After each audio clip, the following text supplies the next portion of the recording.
Well, the negative reaction to the budget is threatening to stop consumers in their tracks. A Roy Morgan consumer confidence survey followed by today's Westpac report both tell the same story. Consumers are feeling decidedly gloomy about their prospects over the next 12 months.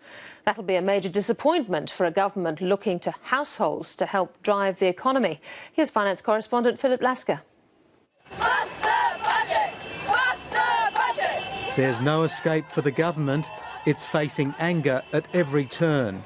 Which particular issue do you want to raise with me? Well, for example, we won't have a new tax. And when we talk about the debt levy, you say a levy is not a tax. Now, that's treating us like fools. What I'm really trying to get across to you is this is an impoverished group of people, and the poverty and the policy settings have been so wrong for so long. Is it any wonder the post-budget consumer confidence surveys are as dire as the government's opinion poll numbers?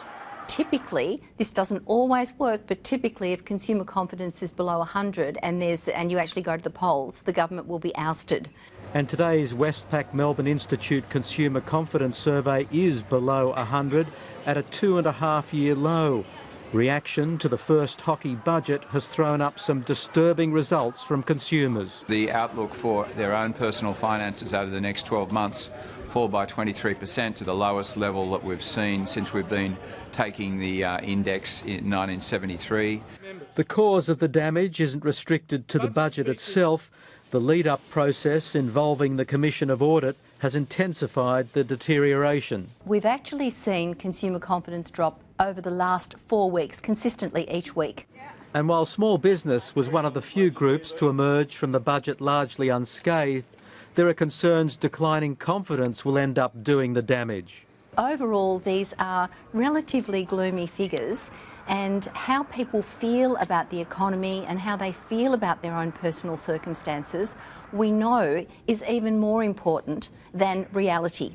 It's what drives spending, it's what drives behaviour. We are hearing of retailers who are saying to us that it is becoming very difficult. The consumer sentiment is well down.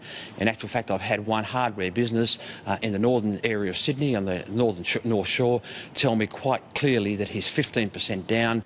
There's no doubt confidence will be closely watched in the weeks ahead. If it doesn't recover, it could be an economic game changer. Well, it's hard to predict these kinds of things, but I think the fact that we've seen consumers becoming less and less confident over the last few weeks, and it's not as if the budget delivered something that made them feel positive. The slump in consumer confidence combined with very weak wages growth numbers for the March quarter. Growth held at a record low of just 2.6%, below inflation.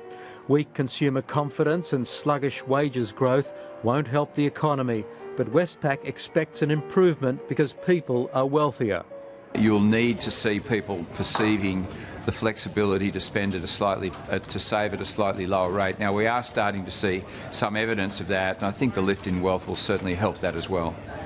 If not, the first hockey budget could be the document that stopped an economy.